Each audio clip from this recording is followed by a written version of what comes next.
Bismillahirrahmanirrahim. Assalamualaikum warahmatullahi wabarakatuh.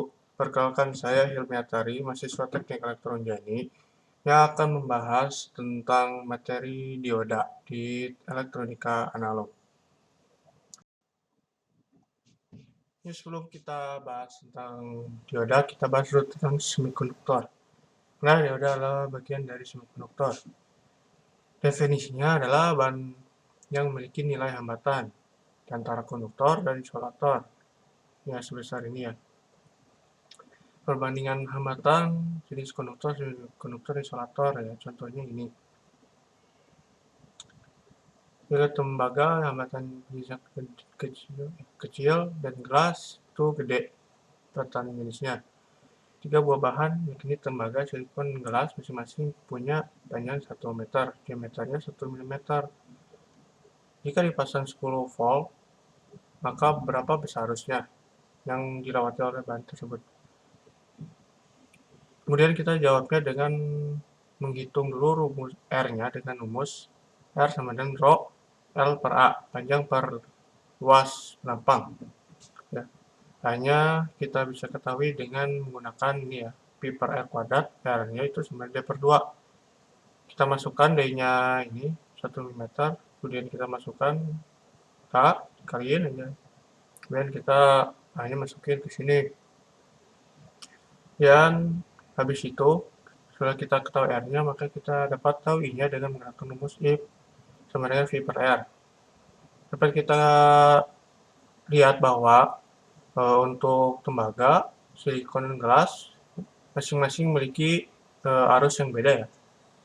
Arus di tempat yang beda ya. Arus beda. Untuk tembaga itu 10/3, silikon 10/9, dan gelas 10/15. Jadi semakin gede nilai hambatannya, maka semakin kecil arusnya yang melewatinya. Begitupun sebaliknya.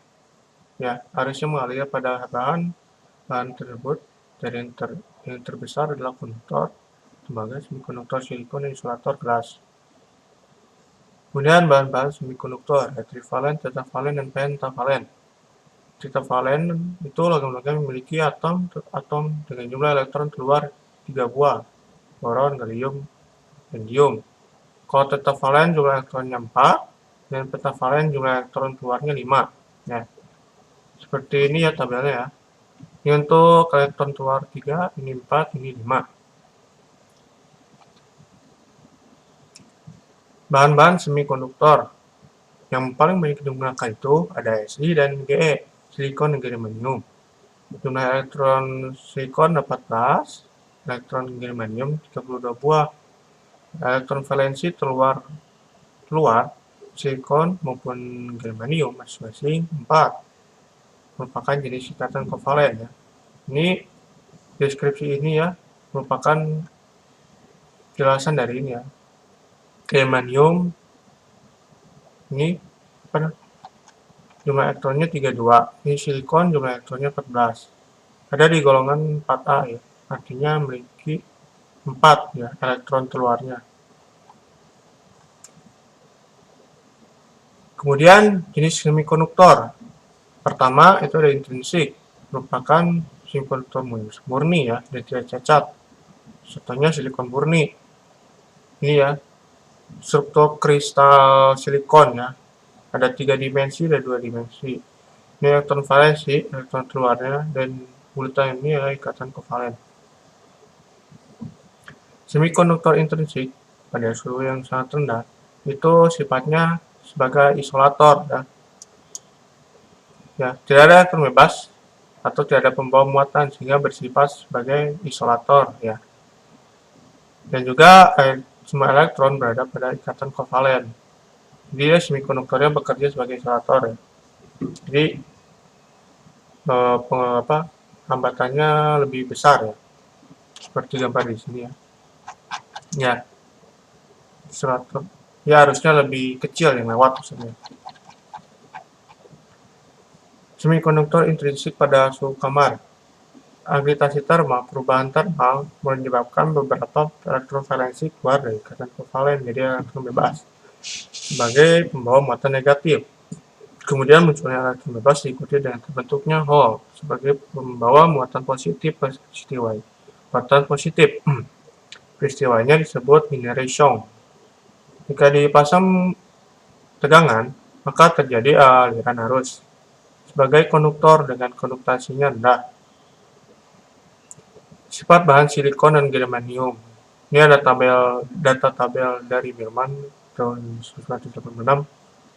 Nomor atomnya, berat atomnya, dan seterusnya untuk silikon germanium. Pembawa muatan pada semikonduktor intrinsik. Ini peristiwanya terjadi jika sakarnya belum ditutup ya. Terjadi generation ya. E-nya keluar, terjadi Hall. Kemudian dipasang ya. Setelah tertutup, terjadi combination ya. Si E-nya itu masuk ke Hall. Tuh, ini masuk ke sini. Begitupun ini yang E-nya masuk ini bergiliran. Kan ini Hall-nya ini, cuma ini aja. Cuma ada di sini ya, di sini aja. Kemudian ada jenis semikonduktor yang intrinsik. Untuk yang sebelumnya, yang intrinsik itu semikonduktornya yang murni ya. Kalau yang intrinsik ini buatan semikonduktornya ya. Semikonduktor intrinsik adalah semikonduktor yang memperoleh pengotoran untuk penyuntikan, doping oleh atom asing. Ada dua, ada tipe N dan tipe P ya. Untuk tipe N, pengotorannya oleh atom pentavalen seperti P, fosfor, arsenium, dan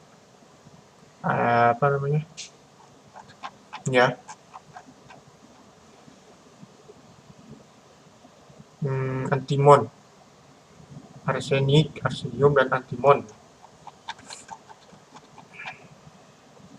Atom pengotornya disebut atom donor dan pembuatannya elektron.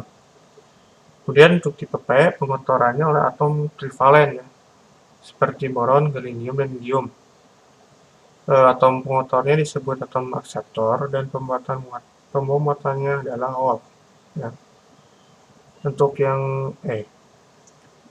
tujuan dopingnya itu meningkatkan konduktivitas semikonduktor dan memperoleh semikonduktor dengan hanya membawa satu pembawa muatan ya, baik elektron atau Hall. Antara elektron atau Hall ya. Perbandingan doping itu atom dopan berbanding atom murni sama dengan 1 berbanding 10⁻⁶ sampai 10⁻8. Dopan itu adalah atom pengotor. Atom-atom dopan pada semikonduktor tipe N adalah atom-atom pentavalen dan dinamakan atom donor. Sedangkan pada semikonduktor tipe P tipe P adalah atom-atom trivalen dan dinamakan atom akseptor. Ya, seperti dia. Pengotoran untuk atom trivalen ini disebutnya dopan ya. Ini dopan. Semikonduktor tipe N. Ini elektron bebas ya. Karena ini tipe N jadi ada elektron bebas di sekitar ini ya. AS ya, arsenium. Ada 5 ya. Karena ini sebagian besar terjadi karena doping ya. Karena doping jadi mayoritasnya elektron bebas ya. Dan sebagian kecil lainnya bersama Hall karena generation akibat aktivitasi thermal. Jadi ada sebagian besarnya itu ada elektron bebas. Jadi mayoritas elektron bebasnya. Dan Hall itu jadi minoritas. Elektron bebas jadi pembawa muatan mayoritas dan Hall sebagai pembuatan minoritas. Dan ini adalah semikonduktor tipe P ya. Tipe P ini ada Hall ya. Dan mayoritasnya itu adalah Hall. Sebagian besar Hall terjadi karena doping dan sebagian kecilnya bersama elektron bebas karena generation akibat aktivitasi thermal. Hall menjadi pembawa muatan mayoritas dan elektron bebas menjadi pembawa muatan minoritas. Jadi tipe P mayoritasnya itu Hall ya. dan di tipe N mayoritasnya itu elektron ya. Ini adalah piranti semikonduktor ya, ada diode PN junction ya, pertemuan PN, transistor, termistor, silicon control rectifier, dan IC ya. Ini ya gambar-gambarnya. Diode PN junction, pertemuan PN. Suatu pertemuan PN adalah kristal tunggal semikonduktor yang pada satu sisinya mendapat penyuntikan akseptor dan pada sisi yang lain mendapatkan penyuntikan atom donor. Pertemuan PN merupakan blok bangunan dasar, basic building block dari piranti semikonduktor. Diode pertemuan PN itu pertemuan PN yang pada kedua sisinya dilekatkan logam metalogakon hingga terdapat ujung logam yang merupakan terminal atau elektrode, yaitu anode pada sisi P dan katode pada sisi N. Lebih jelasnya ya dari gambar ini ya. Jadi ada kristal tunggal semikonduktor didoping oleh atom akseptor dan atom donor, sehingga hasilnya dibagi dua, ada tipe P dan tipe N. Ini gambarnya lebih jelasnya ketika diberi logam. Ketika diberi logam menjadi terminal, sehingga di bagian di sini disebut anode, dan di bagian ini tipe N itu disebut katode. Untuk gambar aslinya, desain aslinya itu seperti begini. Untuk garis ini menandakan di mana anode dan katode. Anode luasnya gede, katode luasnya kecil. Kalau garisnya di sini, berarti garisnya di sini, kemudian ininya sisi ininya luas, sisinya kecil, sisi kanan kecil, berarti ya katode. Kalau yang besar anode. Ini ya simbolnya ya. Ini searah ya, untuk diode ini, dioda semi PN itu searah. Jadi dia tidak bisa ke sana ya. Ada barrier tuh kan, jadi nggak bisa. Ini arahnya ke kanan. Ini ke kanan sebenarnya tergantung katode anodenya. Pertemuan PN terbuka. Ini terjadi ketika belum dipasang dia sumber tegangan ya, seperti begini. Ini bullet hole di ya, tipe N, ya tipe P, dan elektron di tipe N ya. Di tipe P ada ion akseptor, ini ya, bulat gede negatif, ion donor positif ya. Terjadi ada bidang pertemuan ya.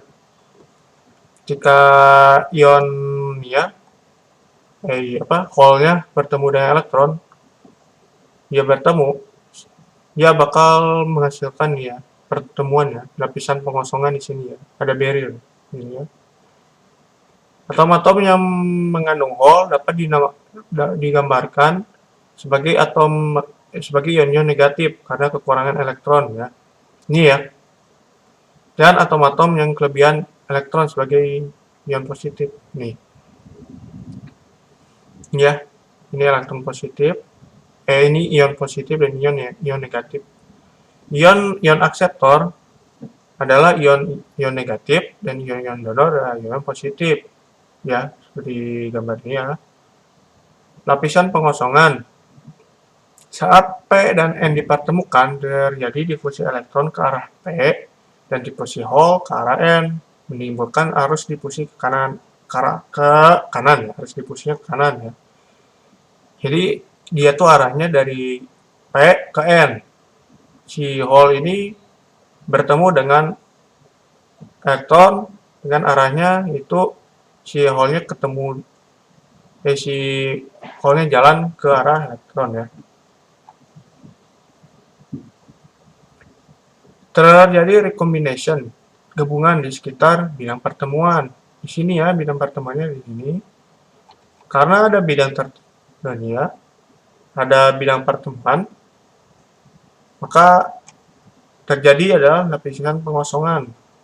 Karena udah ngeklop antara hole dengan elektron, sehingga elektron dan hole yang ada di sini udah tidak ada ya.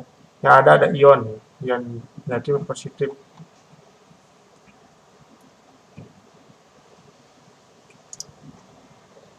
Jadi karena tidak ada ion dan elektron di sini, maka disebut daerah pengosongan, dan tidak ada pembawa muatan di sekitar sini. Tegangan penghalang. Lenyapnya elektron meninggalkan ion donor dan lenyapnya hole meninggalkan ion akseptor. Ya, di sekitar sini ya, jadi lenyap. Adanya ion positif dan negatif menyebabkan adanya medan listrik, sehingga adanya tegangan. Disebut tegangan kontak atau tegangan penghalang. Menimbulkan arus drift ke kiri ya. Jadi di sini ada tegangan. Karena adanya medan, ya, adanya ion positif dan negatif di sini, maka terjadinya medan. Sehingga jika ada medan, maka adanya tegangan. Ya. Karena pertemuan PN ini terbuka, maka ada keseimbangan antara arus drift dan arus difusi. Ya, arus difusi ke sana, arus drift ke sini ya, kiri, arus difusi kanan, arus drift kiri. Maka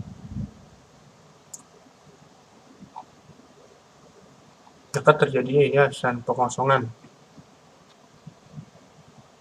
Dan lapisan pengosongan ini masih diem ya, karena belum ada sumber tegangannya. Beda halnya dengan adanya ini ya, sumber tegangan jika disambungkan. Ada dua, itu ada forward bias dan ada reverse bias ya. Bias maju dan bias mundur. Ini ya, arahnya positif ke anode, negatif ke katode. Adanya VD menyebabkan arus difusi lebih besar dari arus drift. Ya, arus difusinya ke sini lebih besar ya daripada arus drift di sini. Jika potensial penghalang sebelumnya ya diberi VD, jika potensial penghalang sebelum diberi VD adalah V0 ya, maka potensial penghalang turun menjadi V0 dikurang VD. Daerah pengosongan jadi lebih sempit. Jadi ketika dipasang sumber tegangan, maka lapisan pengosongannya jadi sempit. Penghalang mayoritas punya energi cukup untuk melewati potensial penghalang di sini ya. Pembawa mayoritas itu punya energi untuk melewati ini. Hole dari sisi P ini ada di sini. Di sini kan ada hole ya. Si pembawa mayoritas dapat melewati daerah pengosongan karena dibantu dari ini, si sumber tegangan. Lewati pengosongan menjadi pembawa minoritas di sisi N ya. Elektron di sisi N, pembawa mayoritas, dapat melewati daerah pengosongan menjadi pembawa mayoritas di sisi P. Karena kan elektron ini ya, mengalir dari negatif ke positif ya. Elektronnya dibantu dari sumber tegangan dari sini ke sini. Ya. Kemudian, jumlah arus dari elektron dan hole merupakan arus total yang dilewati dioda ya. Lain halnya dengan arus yang di dioda ya. Ini arus total yang dilewati dioda. Pertemuan PN dengan bersikap mundur. Ini untuk bias mundur. Ketika dipasang bias mundur, ini ya, positif pasang katode, negatif ke anode. Maka hole pada sisi P bergerak ke kiri ya. Karena ini negatif elektronnya. Elektron bergerak ke sini, si hole-nya malah ke sini kuatnya. Begitupun dengan elektron ya. Elektron juga malah menjauhi lapisan pengosongan ya, jadi ke kanan ya elektronnya. Maka lapisan pengosongannya dilebar. Jadi V0 sama VD. Tidak ada arus lewat. Tidak ada arus yang lewati dari sini ya, nggak ada ya. Jadi untuk reverse bias nggak ada arus yang lewat dari sini. Untuk forward bias itu ada ya. Dan sebenarnya juga ini ya, arus itu sebenarnya ada sih ya. Ada yang dilewati, cuman kecil banget ya. Karena daerah pengosongan pada dasarnya merupakan semikonduktor intrinsik. Intrinsik, agitasi termal, perubahan termal dapat menyebabkan terjadinya generation sehingga muncul pasangan elektron nonpol di daerah ini. Pengaruh medan listrik yang terpasang terhadap adanya elektron dan hole di daerah pengosongan menyebabkan terjadinya arus yang arahnya dari katode ke anode, dan disebut arus balik saturasi yang besarnya 10⁻8 dengan 10⁻14. Jadi, meskipun ada arus yang melewati ini ya, dioda ini ya, si junction ini, besarnya pun tidak besar, besarnya pun 10⁻8 sampai 10⁻14 ampere. Grafik arus dioda ketika ini ya, forward bias, kita jadikan bias maju, ya naik ya arusnya sampai ini ya 0,7 volt dia naik. Dan ketika dipasang reverse bias atau bias mundur, ya sebenarnya arusnya nggak ada. Cuman ketika sumber tegangannya itu terlalu besar, maka akan terjadi breakdown. Maka ada arus ini, arus mendadak ya. Kenapa terjadi arus mendadak? Karena si dioda ini, alat ini rusak ya. Jadi kalau udah breakdown berarti alat tersebut rusak. Ini ada simbol dioda Zener ya. Ada seperti ini ya. Karakteristik unik Zener bekerja pada bias negatif. Jadi untuk dioda Zener itu bekerja ya pada bias negatif ya. Dasar analisa dioda. Ini simbolnya ada ini ya, secara alatnya dan secara simbolnya. Ini alatnya seperti ini simbolnya. Ini ada jenis dioda, ada junction, Zener, dan lain sebagainya. Seperti ini ya, gitu ya. Jenis dioda dan penggunaannya. Dioda silikon untuk pengarah arus ya. Pengarah arus ya, makanya simbolnya seperti ini ya. Jadi cuma searah harusnya. Dan ini tuh untuk barrier ya. Jadi artinya arusnya nggak ada yang lewat, nggak bisa lewat sini ya. Tuh. Pengaman tegangan kejut. Ini contoh diodanya ada IN 41, 47, IN 5404. Dia dioda Zener untuk mengatur tegangan Zener. 0,2 volt, Zener 3,2 volt. Kemudian ada dioda bridge untuk penyiaran gelombang penuh dengan adanya jatuh daya. Itu B40C800 Kiprox pada penggunaan bermotor. Kemudian ada dioda LED ya, sebagai lampu indikator. Konsumsi arus arah 5 amp. Long lifetime 1,5 sampai 3 volt. Ini adalah rangkaian dioda ya. Ini diodanya. Ini arus di diodanya A sampai K. Garis beban. Dari gambar, dengan menggunakan hukum tegangan Kirchhoff, maka diperoleh V sama dengan V I dikurang I kali RL. Karena berbeda arah ya. Ya, si I-nya bertemu dengan negatif ya, jadi negatif ya. Dengan RL adalah tekanan beban. Karena ada dua variabel yang belum diketahui nilainya, yaitu V dan I. V dan I diperlukan satu penunjuk lagi, yaitu karakteristik dioda. Ini adalah garis beban ya, yang ya linear, garis linear ini. Ini adalah garis beban. Melewati titik I sama dengan 0. Nih, ya ini. Titik potong V adalah V sama dengan VI ya. VI ini VI ya. Ini V-nya. Ketika V-nya 0, maka I-nya sama dengan VI per RL. Ketika VI-nya 0 kan. Dan ketika dia ada titik VI, maka I-nya 0. Dan ketika ada titik V, di P itu VI dikurang I kali RL. dan titik V sama dengan 0. Titik potong adalah I sama dengan VI per RL ini. Titik potongnya ini ya.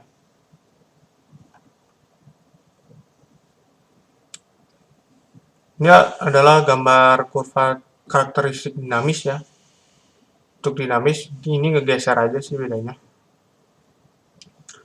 Untuk hubungan arus terhadap tegangan masukan VI bervariasi disebut karakteristik dinamis. Lereng garis beban adalah tetap karena resistansi beban RL tetap ya. Dia ngegeser ya. Jadi I-nya lebih besar ya. Kalau karakteristik dinamis. Ini adalah kurva dinamiknya. Model dioda. Itu ada 3 ya. Untuk mencari ini tegangan di diodanya dengan 3 cara ya. Ada pendekatan pertama, pendekatan kedua, dan pendekatan ketiga. Untuk pendekatan pertama, pada keadaan bias maju, dioda dianggap sebagai saklar tertutup karena hambatan pada dioda dianggap bernilai 0. Maka maksudnya ini adalah dioda ideal ya. Jadi dianggap aja nggak ada hambatan. Ini ya adalah keadaan bias maju. Ya, ini adalah lambang dioda. Maka kalau untuk pendekatan pertama dianggap sebagai ya saklar on aja. Sebagai ya nggak ada apa-apa sih.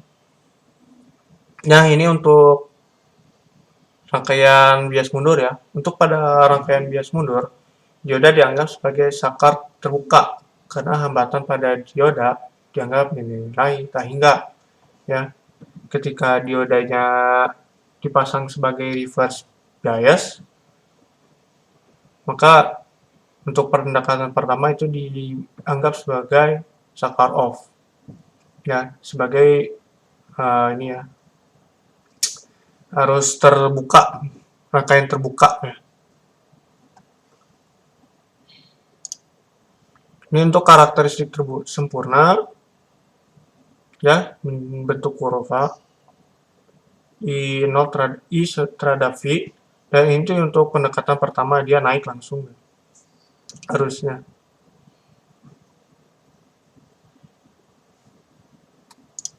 Ya, untuk karakteristik model pendekatan pertama dia langsung naik ya, karena nggak ada hambatan apapun, nggak ada hambatan apa gitu. Ini untuk pendekatan kedua, pada keadaan forward bias, dioda dianggap sebagai sumber tegangan sebesar V gamma. V gamma untuk silikon itu 0,7 atau 0,6, dan untuk germanium V gammanya 0,2 volt atau 0,3 volt. Jadi untuk pendekatan kedua, untuk forward bias maju, dioda itu dianggap sebagai sumber tegangan sebesar ini, tegangan dari ini ya, di silikon atau germanium ya, contohnya ya. Kalau silikon berarti ini tegangannya 0,7, kalau germanium ini 0,2 ya, kurang lebih seperti itu ya tegangannya. Kalau untuk reverse bias mundur, maka diodanya dianggap sebagai saklar terbuka. Jadi saklar terbuka maksudnya ini ya. Jadi ini reversing bias, ini sebagai saklar yang terbuka ya. Jadi rangkaiannya tuh terbuka. Dan ini ya karakteristik model pendekatan yang kedua ya. Ini kedua ya. Jadi ketika V0-nya bertemu dengan V gamma, maka dia langsung naik ya arusnya. Langsung naik arusnya.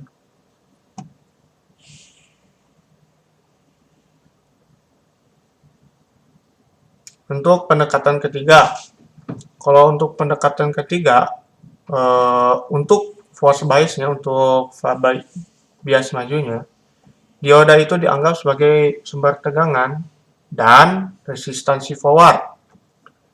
Sumber tegangan dan resistansi forward. Ada dua ya, ada resistansi forward dan tegangan. Tegangannya tegangan V gamma, tergantung dari atomnya, silikon atau apa atomnya, atau germanium. Dan dengan adanya resistansi yang dipasang secara seri ini ya. Dan untuk reverse, nih, dia udah dianggap sebagai resistansi reverse. Ini ya, jadi dianggap sebagai resistansi ya ini ya, si R.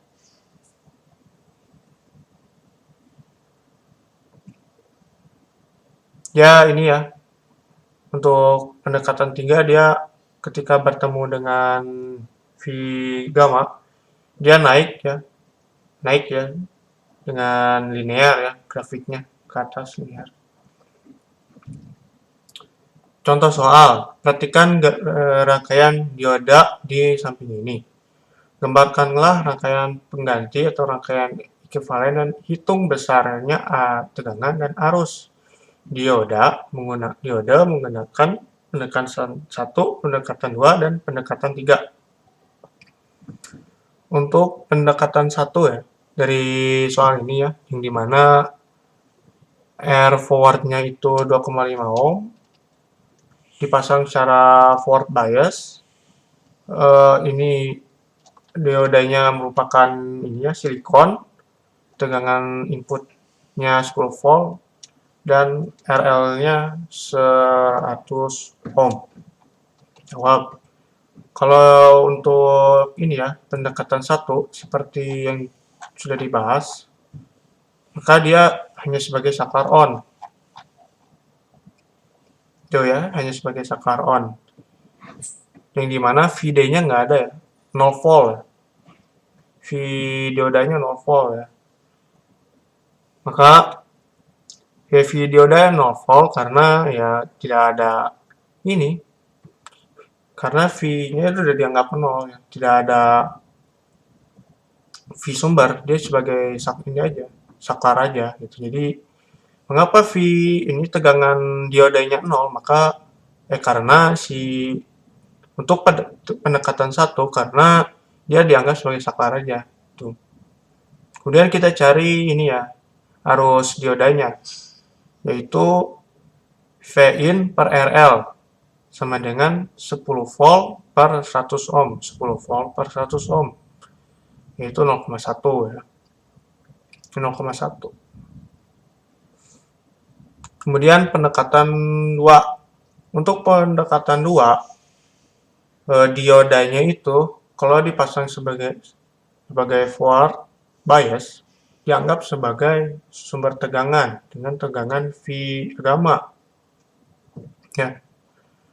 Maka ID sama dengan V input dikurang V gamma per RL sama dengan 10 volt min 0,6 volt per 100 ohm sama dengan 0,094 ampere ya. Ini ya. Jadi idenya ini. Untuk VD itu untuk pendekatan 2, tegangan diodanya itu sama dengan ini, tegangan gamma ya. Karena ya tegangan aja di sini. Dan tegangan yang ada di sini ya 0,6 volt gitu. Jadi V diodanya 0,6 volt. Kemudian untuk pendekatan 3 itu ada ini ya, RF-nya ya. Resistance forward-nya ya. Rumusnya adalah V-in dikurang V gamma per RL ditambah RF ya. Jadi ditambah ya karena seri ya. Sama dengan 10 volt dikurang 0,6 volt per 100 ohm tambah 2,5 ohm ya. 100 ohm ditambah 2,5 ohm. Sama dengan 0,092 ampere. Kemudian V diodanya, tegangan diodanya itu sama dengan V input dikurang ID dikali RL sama dengan 10 volt V inputnya dikurang 0,092, ini kan 0,092 dikali RL. RL-nya ini 1 ohm, itu 0,8. Beda dengan ini ya. Ini ya, maupun kita masukkan rumus ini dengan ini ya, pendekatan 2, hasilnya pun ya bakal ini ya, sama dengan V gamma. Contoh ya, V inputnya 10 volt. ID-nya itu 0,094 ya. RL-nya kan nggak ada. 0 ya RL-nya. Ya, jadi maaf, jadi ini ya. Kalau untuk VD di penekanan 2, kalau kita pakai rumus ini, maka hasilnya juga malah sama dengan 0,6 volt. Jadi VIN-nya 10 volt, dikurang ID-nya 0,094 dikali RL-nya 100 ya. RL-nya 100 dikali 0,092, kemudian hasil itu dikurangin dengan 0,10 volt, malah hasilnya 0,6. Jadi malah sama dengan V gamanya gitu. Untuk ini, VD sama dengan 0. Kalau kita pakai ini ya, rumus VIN sama dengan VD sama dengan VIN dikurang ID kali RL. ID-nya 0,1, RL-nya 100, V-nya 10. Ya hasilnya malah 0 gitu. Itu. Jadi artinya ini untuk mempercepat aja kalau V kanan 1, VD sama dengan 0. Karena ya ini saklarnya tertutup. Pendekatan 2, VD sama dengan V gamma. Karena ya di VD ini ya adanya tegangan. Tegangannya itu ya V gamma udah gitu. Dan untuk VD ya kita gunakan ini gitu. Rumus ini. Jadi intinya seperti itu ya VD-nya. Mungkin cukup sekian apa yang saya sampaikan. Mudah-mudahan dapat bermanfaat untuk mengaplikasikannya. Mohon maaf jika ada kesalahan. Terima kasih. Assalamualaikum warahmatullahi wabarakatuh.